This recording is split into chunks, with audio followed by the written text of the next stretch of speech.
যদি আপনি প্রতিদিন অ্যান্ড্রয়েড মোবাইল ব্যবহার করে থাকেন তাহলে আজকের ভিডিওটি শুধুমাত্র আপনার জন্য। কারণ আজকের ভিডিওটির মাধ্যমে আপনি জানতে পারবেন আপনি প্রতিদিন কত সময় পর্যন্ত আপনার অ্যান্ড্রয়েড মোবাইলটি ব্যবহার করেন এবং আপনি কোন অ্যাপস কত সময় পর্যন্ত ব্যবহার করেছেন সেটিও জানতে পারবেন। যদি আপনি কোনো একটি অ্যাপসকে নির্দিষ্ট সময় পর্যন্ত ব্যবহার করতে চান সেক্ষেত্রে আপনি সেই অ্যাপসের জন্য নির্দিষ্ট সময় সেটআপ দিতে পারবেন। এই কাজটি কিভাবে করবেন সেটি জানার জন্য অবশ্যই আজকের ভিডিওটি আপনাকে মনোযোগ সহকারে দেখতে হবে। তো বন্ধুরা, কথা না বাড়িয়ে চলুন আজকের ভিডিওটি শুরু করা যাক। আল্লাহু আকবার। Welcome back.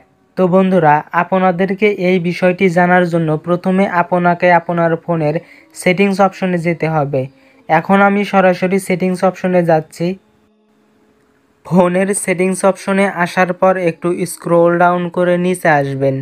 স্ক্রোল ডাউন করে নিচে আসার পরে আপনাকে একটি সেটিং খুঁজে নিতে হবে। বন্ধুরা, এখানে দেখতে পাচ্ছেন একটি সেটিং, সেটি হচ্ছে ডিজিটাল ওয়েলবিং। এখানে দেখতে পাচ্ছেন ডিজিটাল ওয়েলবিং একটি সেটিং। জাস্ট এই সেটিংয়ে আপনাকে প্রবেশ করতে হবে। আপনার ফোনে কিন্তু এই সেটিংসটি দেওয়া রয়েছে, জাস্ট এই সেটিংসে একটা ক্লিক করবেন। তারপরে আপনাদের সামনে ঠিক এরকম ইন্টারফেস চলে আসবে। বন্ধুরা, এখানে দেখতে পাচ্ছেন আজকে আমার ফোনটি আমি 4 ঘন্টা 33 মিনিট ব্যবহার করেছি। দেখতে পাচ্ছেন এখানে টুডে লেখা রয়েছে, অর্থাৎ আজকে আমি আমার এই ফোনটি 4 ঘন্টা 33 মিনিট ব্যবহার করেছি। এখন আমি আপনাদেরকে দেখাবো আপনি কোন অ্যাপ কত সময় পর্যন্ত ব্যবহার করেছেন। তো বন্ধুরা, এটিকে জানার জন্য এখানে ড্যাশবোর্ড একটি অপশন দেখতে পাচ্ছেন। জাস্ট আপনাকে এই ড্যাশবোর্ড অপশনে ক্লিক করতে হবে, তাহলে আপনি সেই ইনফরমেশনগুলো জানতে পারবেন। বন্ধুরা, এখন আমি সরাসরি ড্যাশবোর্ডে ক্লিক করে দিলাম।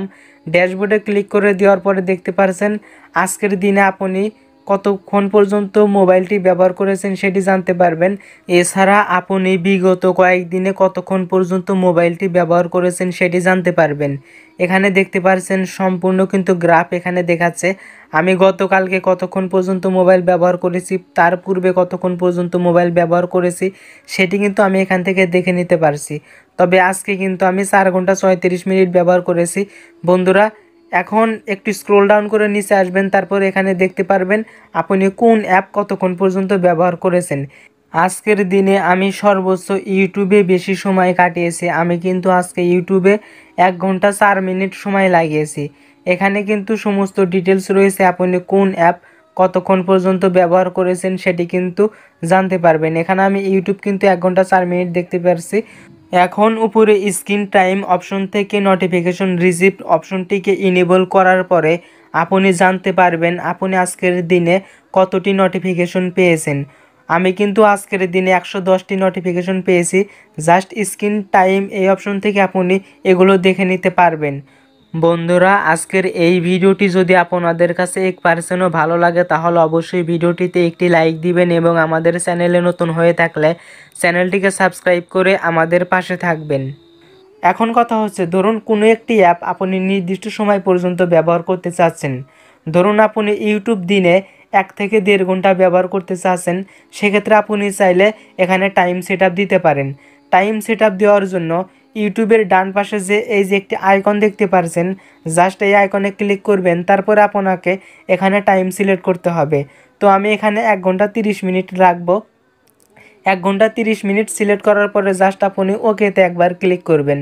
যখন আপনি ওকে অপশনে ক্লিক করবেন তখন আপনার এই টাইমটি সেট আপ হয়ে যাবে। এখানে আমি ওকে অপশনে ক্লিক করে দিয়েছি। দেখতে পাচ্ছেন এখানে কিন্তু আমার টাইমটি সেট আপ হয়ে গিয়েছে। এখন থেকে কিন্তু প্রতিদিন আমি 1 ঘন্টা 30 মিনিট ইউটিউব দেখতে পারবো। যদি আপনি এই টাইমটিকে আবার এডিট করতে চান সেক্ষেত্রে আপনি এডিট করে টাইম বাড়িয়ে দিবেন। আবারও কিন্তু ইউটিউব 1 ঘন্টা 30 মিনিটের চাইতে বেশি সময় পর্যন্ত আপনি দেখতে পারবেন। বন্ধুরা, এখন কথা হচ্ছে এই টাইমটিকে আবারও কিভাবে বন্ধ করবেন। এই টাইমটিকে বন্ধ করার জন্য আবারও ইউটিউবের ডান পাশে এই লোগোতে ক্লিক করবেন। এখন আমি সরাসরি এই অপশনে ক্লিক করে দিচ্ছি।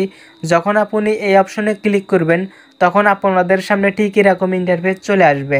এখন এখানে দেখতে পাচ্ছেন ডিলেট টাইমার অপশন, জাস্ট এখানে ক্লিক করবেন। ফাইনালি আপনাদের কাজ শেষ, এই টাইমটি রিমুভ হয়ে যাবে। বন্ধুরা, আশা করি এই ভিডিওটির মাধ্যমে আপনারাও অনেক কিছু শিখতে পেরেছেন এর পরবর্তীতে আপনারা কী ধরনের ভিডিও দেখতে চাচ্ছেন সেটি অবশ্যই কমেন্ট করে জানাবেন।